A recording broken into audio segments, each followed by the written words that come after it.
తీసేసుకున్నాను.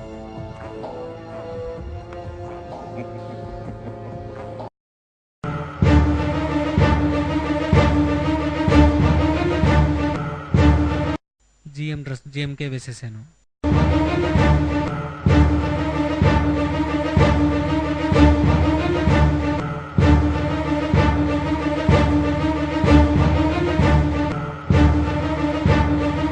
పక్కనే ఉన్న మెడికల్ స్టోర్లో ఉన్న ప్లాస్టర్స్ని అతని మొహానికి అదే విధంగా అతికించాను.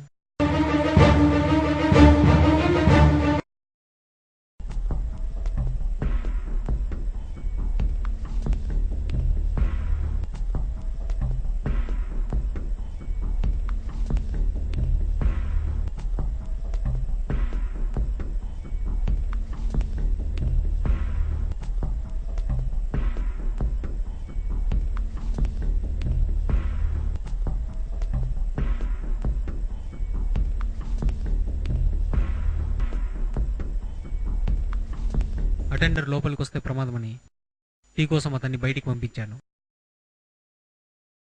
నూకరాజు, టీ తీసుకురా.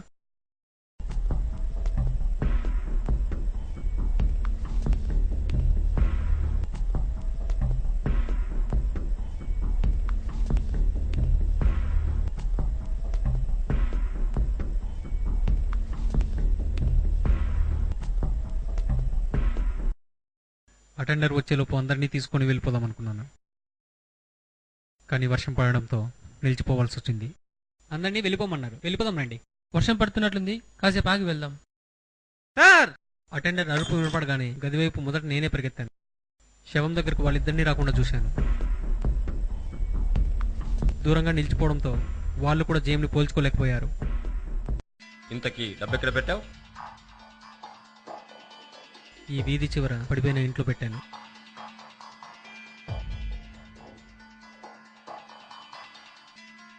ఇంటర్వ్యూ లిస్ట్లో హంతకుడు సిగ్నేచర్ చేసిన పెన్ మా జీఎందే అని మీకెలా తెలిసింది? ఉదయం ఫోన్లో మీరు జీఎంతో మాట్లాడుతూ తివారీ ఇండస్ట్రీస్ కోల్కతా పేరు మీద 10 lakhs డీడీ తీయమన్నారు. ఆ విషయం అతను తన డైరీలో రాసుకున్నాడు. అతను వాడిన పెన్ కాస్ట్లీది. జనరల్ గా ఎవరు అలాంటి కాస్ట్లీ పెన్స్ యూజ్ చేయరు. కానీ ఇంటర్వ్యూ లిస్ట్ లో హంతకుడు అలాంటి పెన్ తోనే సైన్ చేశాడు. ఒకటి, అతని దగ్గర అలాంటి పెన్ ఇంకొకటైనా ఉండాలి, లేదా అదే పెన్ వాడుండాలి. అందరినీ ఫోన్ నంబర్లు, అడ్రస్లు రాయమన్నప్పుడు అతను వేరే పెన్తో రాశాడు. ఒకవేళ అతని దగ్గర 2 పెన్నులున్నాయేమోనని విచారించాను. కానీ తన దగ్గర ఉన్నది ఒకే పెన్ అని, ఉదయం ఇంటర్వ్యూ లిస్ట్ లో సైన్ చేసిన పెన్ అటెండర్ ఇచ్చాడని బుకాయించాడు. జనరల్ గా అటెండర్స్ అంతటి కాస్ట్లీ పెన్స్ యూజ్ చేయరు. సో ఇంటర్వ్యూ లిస్ట్ లో హంతకుడు సైన్ చేసిన పెన్ను, మీ జిఎం గారి దగ్గర ఉన్న పెన్ను రెండూ ఒకటేనని నిర్ధారించుకున్నాను. వాడు ఒకవేళ ఆ పెన్ యూజ్ చేయకపోతే దొరికిండేవాడు కాదేమో. వాడి బొంద, వాడికి తోచిన తెలివేదో ఉపయోగించాడు. అసలైన ఇంట్రాగేషన్ స్టార్ట్ చేస్తే వాడు కాదు, వాడు అబ్బాయినా చెప్పాల్సిందే. Sir,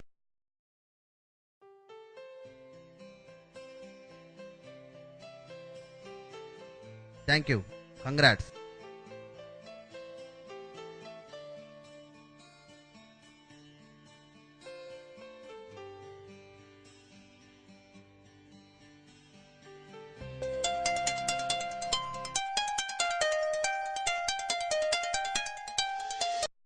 hello,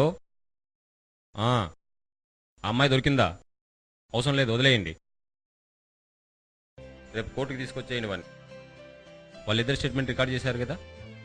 sorry sir. दोस्त मेरा दोस्त तू है मेरी जान. హలో, రే బావా. అబ్బబ్బబ్బబ్బా, థ్రిల్లింగ్ ఎక్స్పీరియన్స్ రా బావా.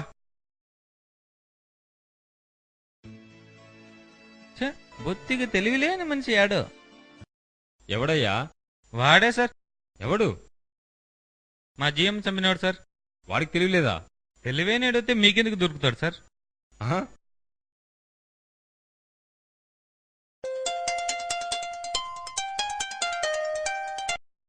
సార్, ఎస్ సార్, హంతకుడు దొరికారు సార్. కస్టడీలోకి తీసుకున్నాం సార్. సార్ సార్, మా జీతాలు మాకే ఇవ్వండి సార్. కుక్కలకే ముద్దులేండి.